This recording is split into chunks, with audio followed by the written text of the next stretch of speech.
Natalie Sideserf here of Sideserf Cake Studio, and today we're celebrating 100,000 subscribers.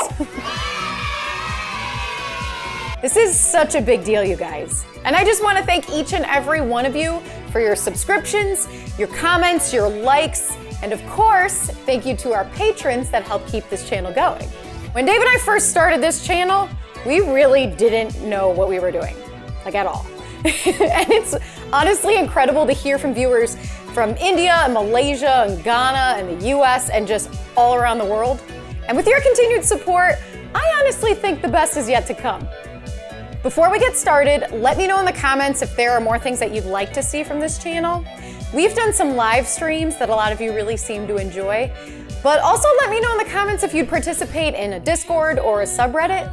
We also have merch, and we're always looking for design or product suggestions too. So if you have anything that you'd like to add, please comment below. So let's get started. I'm starting out by spreading some cornstarch on a nonstick mat, and I'm rolling out some gray modeling chocolate. The surface of the plaque is brushed aluminum, so I'm using a hard bristled brush against a ruler to make really long, even striations. I love how something as subtle as using different brushes can give the impression of an entirely new texture on that modeling chocolate. It's so satisfying. I put my modeling chocolate into the refrigerator to stiffen up a bit, and now I'm taking a piece of parchment paper and I'm making a stencil in the shape of the play button. I have to be honest with you guys, reaching 100,000 subscribers feels pretty surreal. Like, I always see these play button plaques on other people's channels, but I never really thought about actually having one myself. So exciting. After I've made the parchment stencil, it's time to ice the cake. Here I have a thin layer of chocolate cake with vanilla buttercream, and I'm just spreading the buttercream out with a big old offset spatula. I'm making sure that I cover all areas of the cake, including the sides, so that the layer of modeling chocolate that I'm gonna put on in a minute will have a surface to stick to. Then I take this plastic drafting tool and I make sure that the buttercream is spread evenly. And then I'll put the cake in the refrigerator to chill. Now that my modeling chocolate has spent some time in the fridge, it's a lot more stiff and it's easier to trim with a nice clean edge.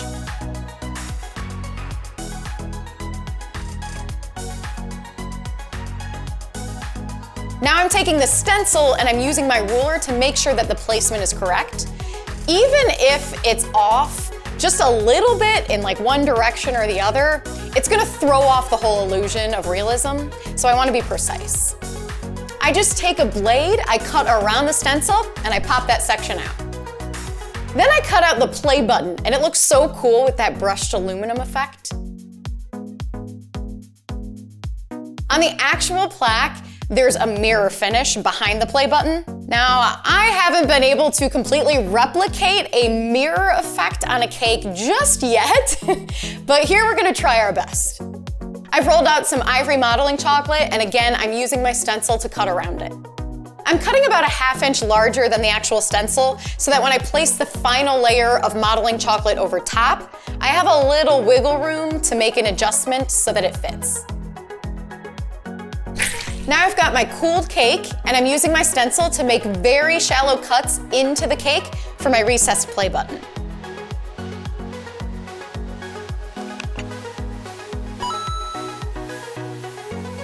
I'm taking a small offset spatula and just chiseling away at that cooled buttercream and about a ½ inch of cake. Those scraps will make for some very tasty cake balls. Then I just add another crumb coat of buttercream into my little cake pit, and then I smoosh down my piece of modeling chocolate until it's flush with the rest of the cake. Now I'm just going to add modeling chocolate to the edges, and you can see that I'm able to get nice clean cuts because my modeling chocolate is still cold. The strips are also nice and firm, making them easier to handle and to actually attach to the cake.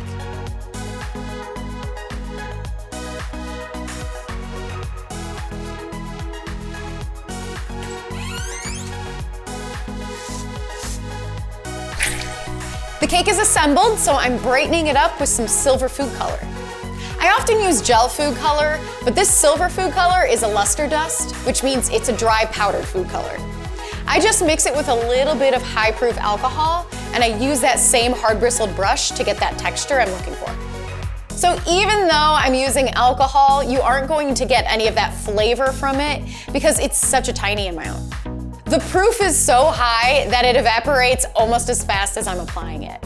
So all that's left behind is that really, really cool shiny silver effect. I also have a gold luster dust that I am dying to use. So please like, share, and subscribe, and let's see if someday we can hit that 1 million subscriber mark. That would be amazing.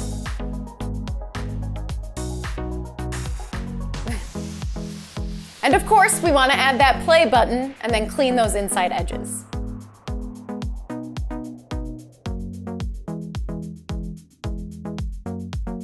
So I know it's not quite a mirror, but we'll just add these little shadows and add some nice little gradients in just a bit. But first, I'm painting the engraved message on the plaque that says, "Presented to Sideserf Cake Studio for passing 100,000 subscribers." That is so cool, you guys. And again, I can't thank you enough. It's been so much fun making these cake videos for you, and I honestly can't wait to see where this channel goes. And again, leave your comments below for things that you'd like to see in the future. Does a Sideserf Cake Studio subreddit interest you? Or are there some items like phone cases or pop sockets that you'd like to see in our store? Let us know. And there you have it, a cake celebrating 100,000 subscribers. Now let's cut it. In fact, let's eat it. What better way to celebrate 100,000 subscribers than with a cake, right? Now, if you'll excuse me, I'm going to eat the rest of this bad boy.